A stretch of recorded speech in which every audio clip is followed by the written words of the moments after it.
this is a model that does show some of what you can do with a brush if you're painting a natural or a unpainted metal surface.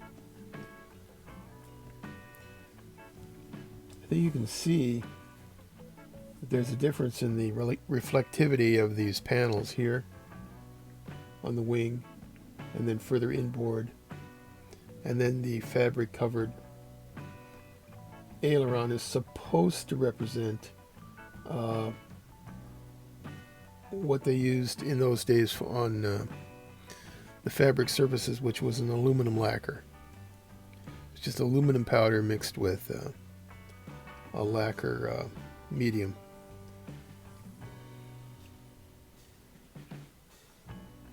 Now, depending upon the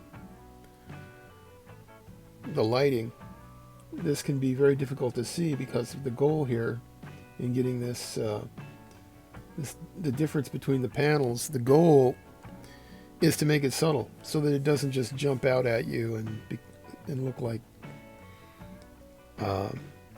some strange camouflage. Now, the way I did this involved a couple of techniques. To begin with, when I started this demonstration, the idea was that I was going to demonstrate Vallejo metal color aluminum. Vallejo metal color aluminum just didn't work for me. I'd taken the original formulation that I had and ruined it by putting Windex in it. So all of you that have been waiting for that to happen, you can collect your barbets or whatever. After ruining that paint, I actually used it here to paint these ailerons, to tell you the truth. It makes a pretty good flat aluminum paint, but it doesn't have the right kind of shine. Then I used the Daler-Rowney System 3 acrylic ink silver. I used that as a silver paint. It's not bad. It worked okay. Now, on some models that I've built, I've tried to do this differentiation between the panels, and it's worked pretty well by using post-it notes as masks, and then using powder of taking a regular graphite pencil and running it over sandpaper and make a powder, and then placing that using a brush, placing that onto the panel that I want to make look darker. That's worked pretty well, and I will have to demonstrate that one of these days, but I'm not going to do that today. There are some other techniques. In this particular case, my primary technique was to use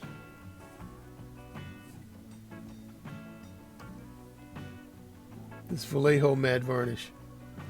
This is a pretty good matte varnish. It's not as good as what I can make homemade out of Tamiya flat base and Future floor finish, but it's usable. It's not terrible. It's a little bit glossy, but it's okay. And then I take a brush and just brush it onto the panels that I want to look different. The idea really is just to approximate what a metal finish would look like. This will give you a reasonably good idea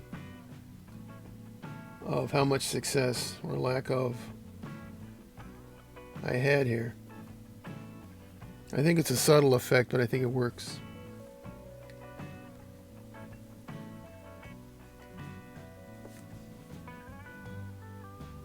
Here's the cowling that was painted with Vallejo metal color chrome.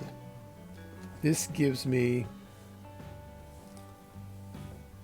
a very high gloss chrome finish on the cowling, because the cowlings tended to be, at least a lot of them were,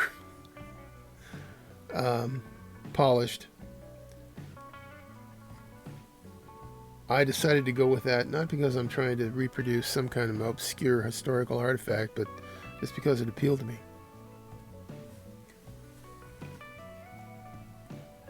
The decals themselves create a bit of a conundrum because they are glossy. These are decals from the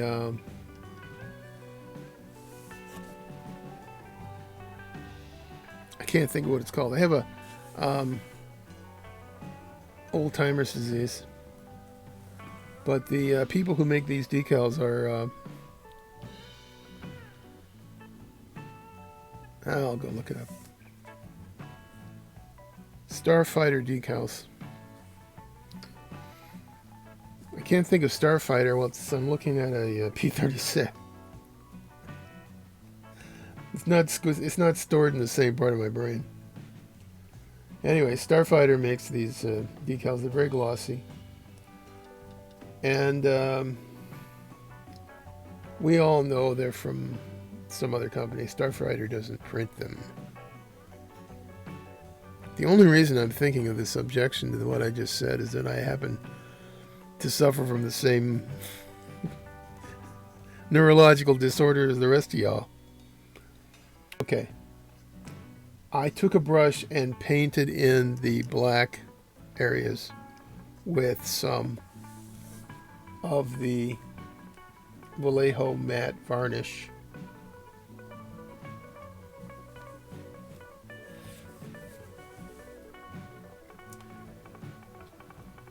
And that flattens out the decals. I did that for the national insignia as well, but there are still some spots where you can see the glossiness of the decal carrier film. It's something you could go back over with a brush and fix it, I guess.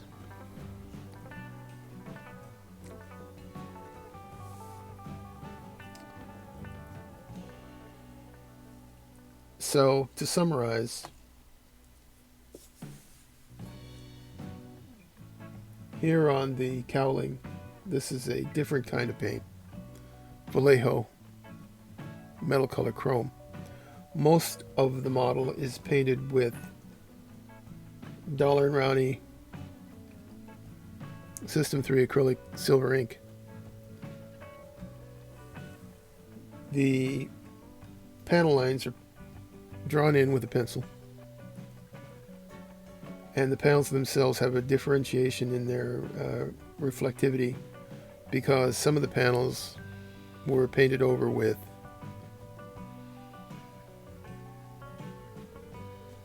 the Vallejo Matt Varnish.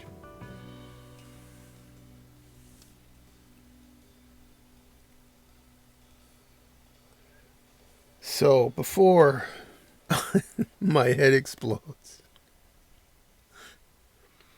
I am going to stop making this video right now because I think it's probably gotten to be pretty long by now.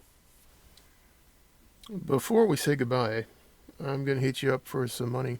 I'm going to put a couple of links in the description for the silver ink and the Vallejo Matt Varnish. Available from Amazon. A couple of affiliate links there. I also want you to hit that Patreon button. Go on over there. Donate $1. Oh, it's just $1. It's $1 a month. To make you feel better, make me feel better, allow you to sleep at night, so everybody wins. All right.